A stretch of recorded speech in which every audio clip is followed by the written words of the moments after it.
fois d'une pile à lire pour le mois de la fantaisie qui est organisé comme chaque année par Steph de Piketty Bookin.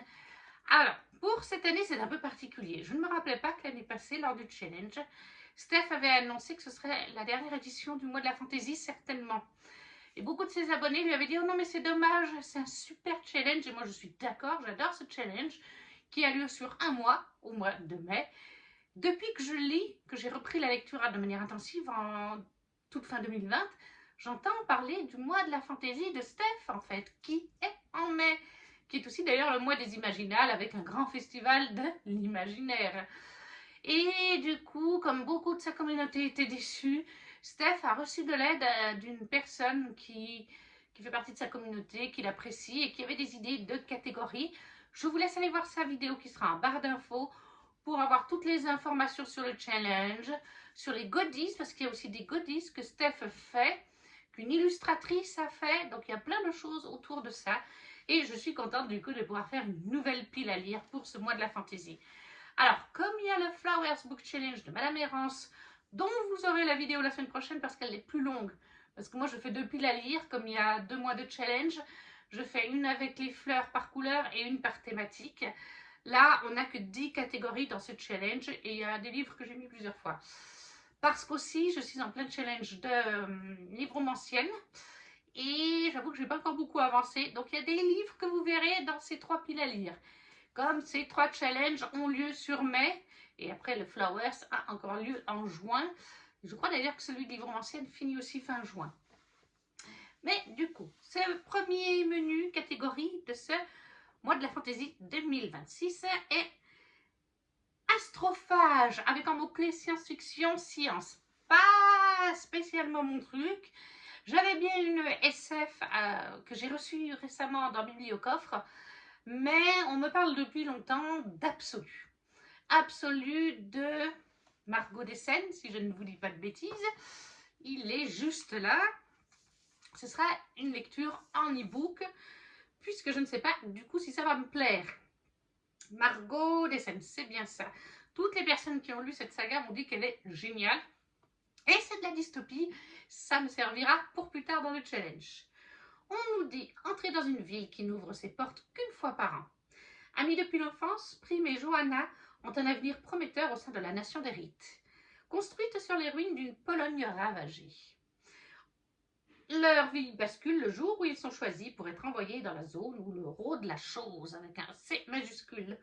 Les mobilisés n'ont qu'une mission, vaincre la plus dangereuse créature jamais créée par l'homme, ou mourir en essayant. 19 générations ont franchi les portes de la zone, personne n'en est jamais ressorti. Pour Prime et Johanna, c'est un grand honneur, un sentiment que ne partage pas Edward, persuadé que ses talents de linguiste ne lui seront pas utiles de l'autre côté du mur. Leur arrivée tumultueuse dans la zone lui donne raison. Entre guerres de territoire et phénomènes de plus en plus étranges, la zone est un lieu de non-droit. À l'intérieur de ses murs, le monstre n'est pas celui qu'on croit. Et ça, c'est sorti chez Big Bang, donc ce sera lu en e-book et vous le retrouverez plus tard. Donc c'était pour la première catégorie. Astrophage, science-fiction. Le côté science-fiction, puisque c'est de la dystopie, et la dystopie est un sous-genre de la science-fiction. En deuxième, nous avons Kraken à tribord, avec en mot-clé mode aquatique, pirate, etc. Et là, j'y ai mis aussi un e-book que vous aurez du coup ici, qui n'est autre que La carte des confins, le tome 3. Ce sera la fin d'une saga de Marie Réplin qui est parue chez PKJ. Là, on est des années plus tard après la duologie du 1 et 2. Après, il y a encore un 0.5. Et il y a eu ce tome 3, donc je vais rester assez vague. On est avec les descendants de différents personnages, on va dire ça, de la saga principale. Et ils se nomment Scarlett et Alexander. Et l'un se forme à la piraterie, l'autre se forme à la magie. Et il va y avoir toutes des histoires. On est vraiment dans le thème, puisqu'on est avec les pirates et la magie tout au long de la saga, en fait. Je reste très vague, mais on rentre dans le thème total de toute cette catégorie, avec la piraterie, avec la magie. Je ne me rappelle plus s'il y a des sirènes, je ne crois pas, mais ça reste quand même qu'il y a le mot piraterie en mot-clé. Aventure maritime, on est totalement dedans. Et bien sûr qu'il va leur arriver quelques petites choses. Il y aura des trahisons, il y aura des ombres, des enjeux qui sont de taille pour libérer, sauver leur géniteur. Je resterai relativement vague. Vous comprendrez, c'est un tome 3. Donc ça, c'est de Marie Réplin, La carte des confins, qui sera lu en e-book, mais c'est sorti chez PKG en physique. En troisième sous-catégorie, ça ne mange pas de nains. La personne qui a aidé Steph a fait des jeux de mots, comme vous pouvez le voir. Et là, on avait High Fantasy, univers médiéval. Univers médiéval, c'est dur de le savoir, sauf une fois qu'on est plongé dans l'histoire. High Fantasy, je ne savais pas. Je ne sais pas si j'arriverai à le lire parce qu'il est très gros. En tout cas, ce sera que le tome 2.1. Mais j'ai bien envie, je me suis mis ça. La Guilde des Ombres, le tome 2.1 d'Anatrice. Et là, c'est dans la magnifique édition reliée collector du tome intégral 2, 2.1 et 2.2. Du coup, le 2.1 qui se termine, moi je pense qu'il se termine à peu près peut-être par là. Mais j'en suis pas sûre. Peut-être un petit peu avant, mais voilà. Dans la Guilde des Ombres, est-ce que j'ai vraiment besoin de vous parler de la Guilde des Ombres? Vous avez vu une vidéo sur Anatrice et je crois que je vous en ai reparlé juste après pour la Reine Courtisane ou je ne sais plus. Mais voilà, la Guilde des Ombres, c'est un univers de Dark Fantasy et aussi de High Fantasy. Parce que la High Fantasy, c'est quand vous avez vraiment une écriture assez quand même intensive pour adultes, avec beaucoup de world building, avec beaucoup de créatures aussi. Voilà, un univers riche et c'est ce que vous retrouvez avec la Guilde des Ombres. Donc moi je le qualifie de High Dark Fantasy en fait. Dans la Guilde des Ombres, on suit Panama, c'est un univers de fantasy totalement inventé, bien entendu. On suit donc Panama quand elle est petite fille et que la Guilde des Ombres va lui proposer de les rejoindre alors qu'elle est à l'orphelinat, puisqu'elle possède le don de mort quand elle touche quelqu'un. Selon comment elle le touche, selon à quoi elle pense, la personne meurt. Le cerveau asphyxié, tous les organes qui s'arrêtent d'un seul coup, ou les poumons, où l'air ne pénètre plus. Bref, 1001 morts, c'est le don de Panama. Et elle va être formée donc à l'art de la Guilde des Ombres. Mais ça, ce n'est qu'une petite partie de ce magnifique, vaste univers. Et là, on entame la deuxième partie, le tome 2.1 du coup. La Guilde des Ombres d'Anatrice, l'édition reliée collector chez Plume Blanche qui existe aussi en brochet, en audio, en e-book, en poche. Vous avez le choix pour la guilde qui rentre très bien dans ce challenge. Et ça, c'était donc pour Ça ne mange pas de nains. High Fantasy, univers médiéval. Oui, ça fait un peu univers médiéval. En 4, nous avons Pédalé dans les Goules avec Monstres et Horreur. Alors là, je prends un pari risqué. Je mets pour le côté monstre. Vous verrez pourquoi. Je mets Fauve de Lena Jomahe, le tome 1 aux éditions Plume Blanche. Alors, vous allez beaucoup voir de Plume Blanche dans ces piles à lire de ces 2 semaines qui viennent parce que c'est le mois des Imaginales et Plume Blanche est tous Imaginales. Et du coup, bien que j'ai avancé dans le pack 2026 Plume Blanche, je n'ai pas encore tout lu et j'aimerais bien aller voir ces autrices en ayant lu leurs livres pour échanger. Bon, alors la Guilde, c'est une relecture. Mais voilà, donc Fauve de Lena Jomahe, avec ce beau jaspage d'ailleurs. Et là, on nous dit, les Lunivies font face à une menace grandissante. Les mécazoares, ces créatures sanguinaires, programmées pour les exterminer, semblent se multiplier. Voilà l'aspect monstre. Les mécazoares, ce sont des créatures que vous pouvez d'ailleurs voir mécaniques. Donc moi, qui sont là pour les tuer. Donc moi, j'appelle ça des monstres. Voilà, je vois le mot large. Au sein des clans, les guerrières Zaomi sont formées pour les combattre, souvent au péril de leur vie. Fauve choisit de renier sa destinée, celle de primat, de chef, héritage de sa mère et de sa grand-mère, pour les rejoindre et protéger la communauté. Discrétion, force, discernement. Aujourd'hui, les offensives sont sans pitié et les pertes de plus en plus lourdes.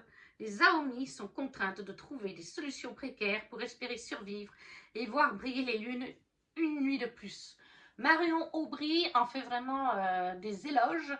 Et les quelques personnes qui ont pu le lire, que j'ai pu voir des chroniques vite fait ou juste un commentaire sur Instagram, en disent beaucoup de bien. Et je sais que c'est un FF. Alors, Marion dit bien le FF, c'est un tout petit bout du livre. Mais Voilà, il y a un tout petit peu de FF au niveau de leur romance. Et c'est bien de le noter parce qu'il n'y a pas beaucoup de FF en fantasy, en fait. En romantasy, surtout en France, voilà. De mémoire, là, il y a un tout petit peu de FF dans Et vous brûlerez dans ma haine, aussi chez Plume Blanche, de Justine Tiffen. Et donc, dans celui-là, un tout petit peu aussi. Donc, moi, je prends Fauve de Lina Jomaé, le tome 1, chez les éditions Plume Blanche, donc pour la sous-catégorie Pédaler dans les goules pour le mot-clé monstre. Peut-être qu'horreur rentrera aussi parce que c'est un plume noir.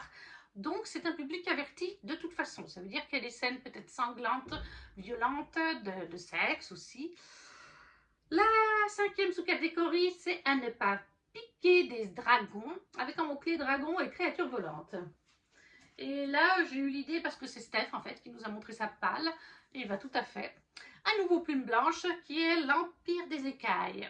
Oui, l'Empire des écailles, le tome 1 de Lisa Schneider, une nouvelle autrice chez les éditions Plume Blanche. Et on voit qu'il y a un dragon sur la couverture, un dragon asiatique.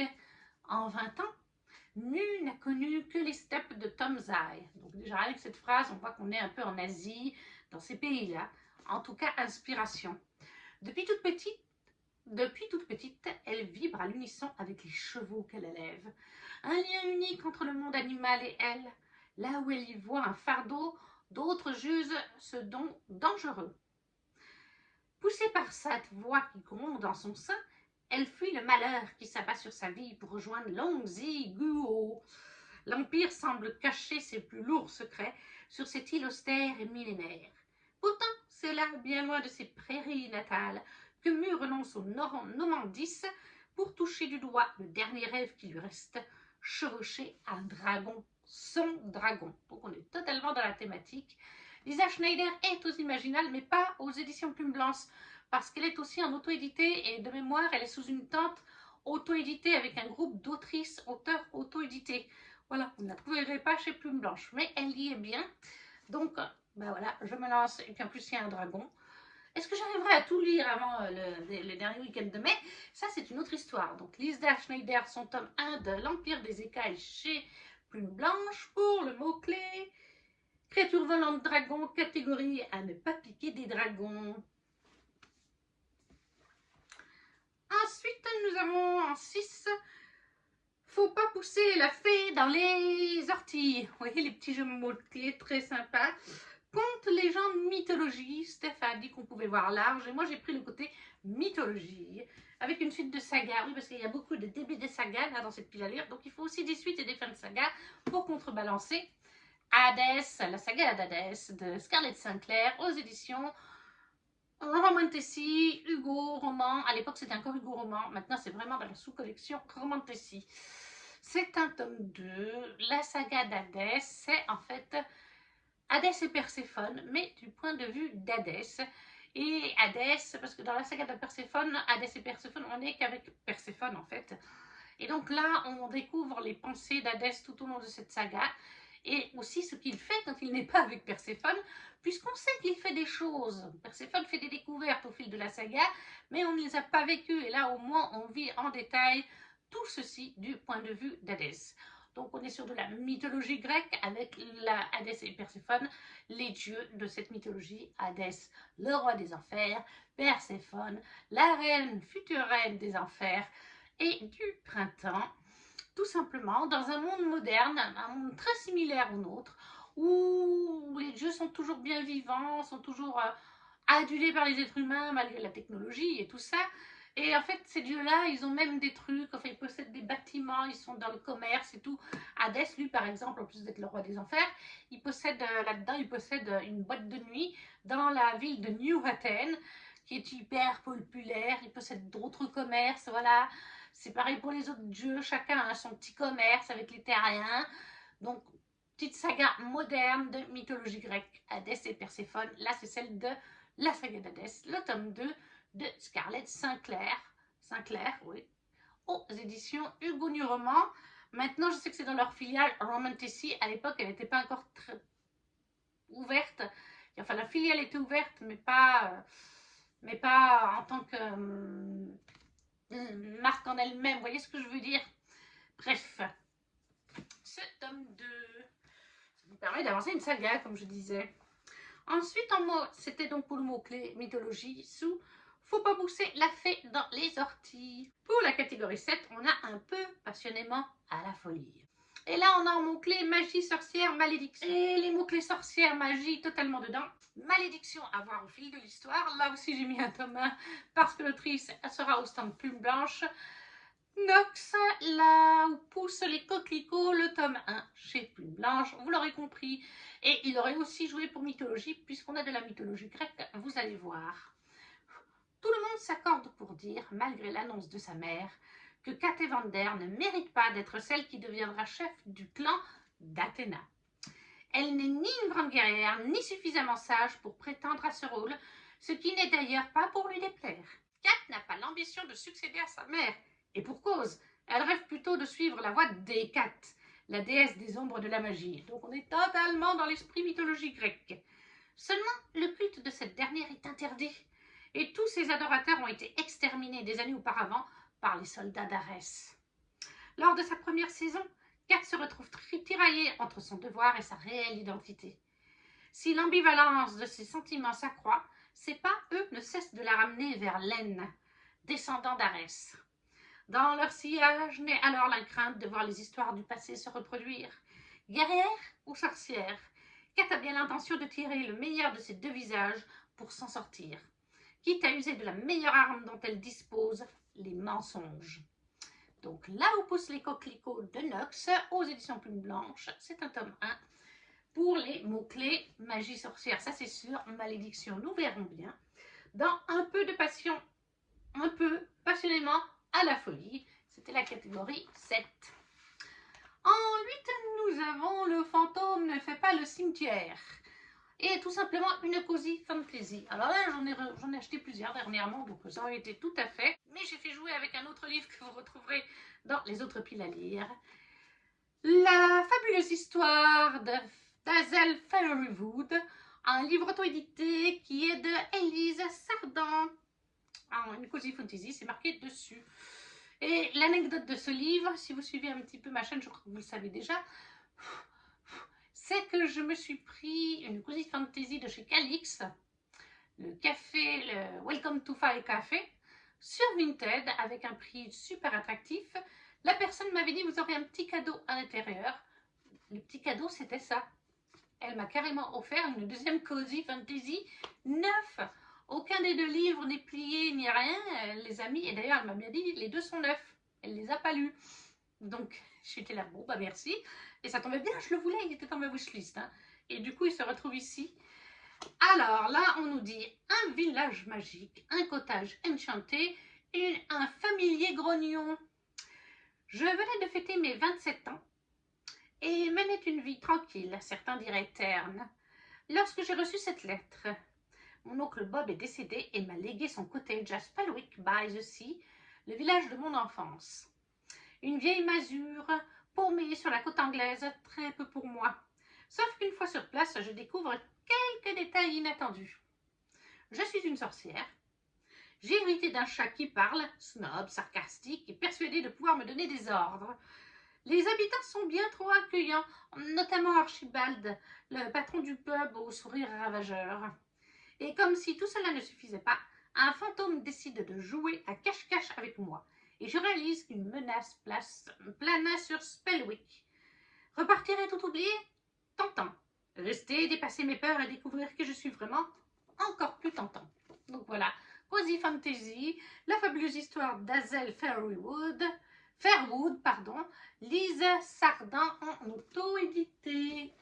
Pour la catégorie le fantôme ne fait pas le cimetière. En 9, nous avons une fin de loup-garou avec en mot-clé Urban Fantasy, super héros. Et là, j'ai mis la fin d'une saga aussi en audio, comme ça me permettra d'avoir mon crédit audio du mois.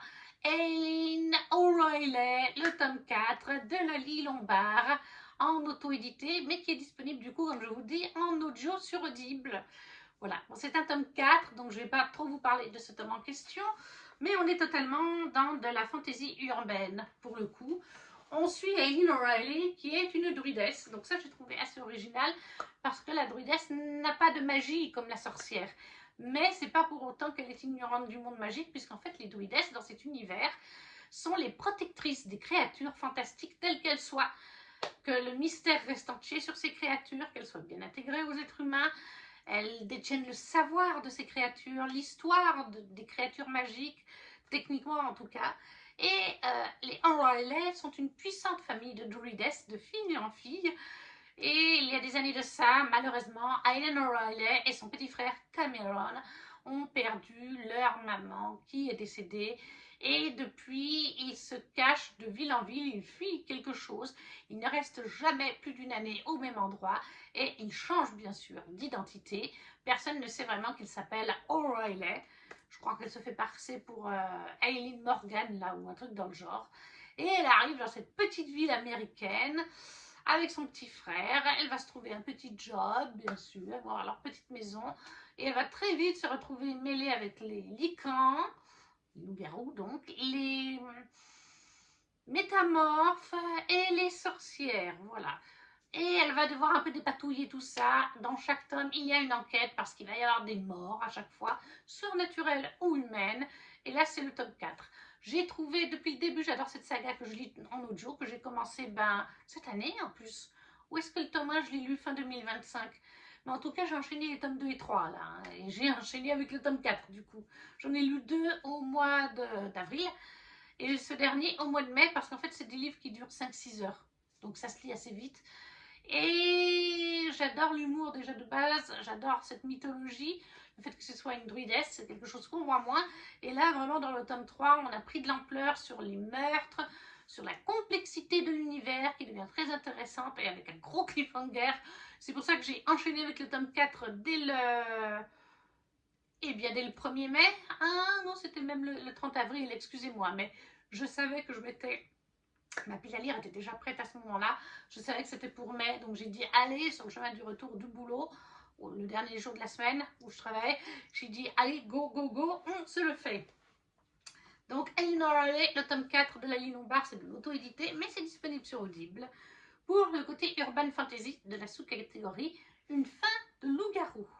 Et le dernier menu de ce challenge, c'est une vraie langue de vampire, avec une dystopie uchronie comme mot-clé.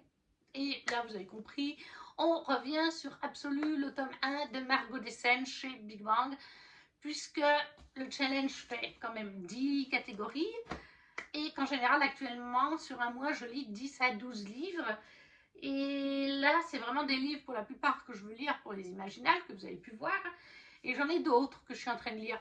Là, là où les coquelicots, là où meurent les coquelicots, là où poussent les coquelicots, je l'ai commencé le premier, donc hier, parce qu'on est le 2 quand je vous filme ça.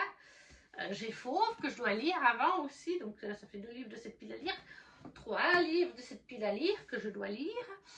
Et je suis aussi déjà sur Duanatrice.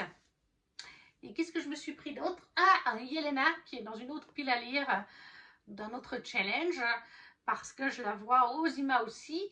Donc on est déjà à une douzaine, treizaine de livres à lire pour ce mois. Et j'ai encore Chevaux de foudre de Holly Wallenstein en BD. J'ai aussi les Équinoxes en BD de Holly Wallenstein. Donc autant dire que j'ai pas mal de lectures avant les IMA. Donc je me suis dit, absolu, de toute façon, science-fiction, je ne savais pas quoi mettre. Dystopie, j'en ai très peu. Voilà, il n'y a qu'un Absolu à l'heure actuelle qui rentre dedans. Donc voilà, au lieu de mettre 10 livres, ça m'en fait déjà 9. Et c'est pas plus mal, 8 parce que Aileen O'Reilly, c'est un audio, ça c'est dans la voiture. C'est rarement que je compte les livres audio dans les challenges. Ça peut arriver, mais c'est très rare. Donc du coup, ça fait plus que 8 livres de cette pile à lire pour ce mois de mai. Et voilà, cette vidéo est à présent terminée avec 9 lectures différentes sur les 10 catégories du challenge de Steph. N'hésitez pas à me dire en commentaire si vous avez déjà lu certains de ces livres, s'ils vous font envie. Si vous ne savez pas quoi mettre, un petit emoji, ça soutient la vidéo, tout comme le petit pouce. À partager la vidéo si le cœur vous en dit. À vous abonner si ce n'est pas déjà fait. Et nous, on se retrouve très vite pour une prochaine vidéo qui sera encore une pile à lire. Donc, ciao ciao!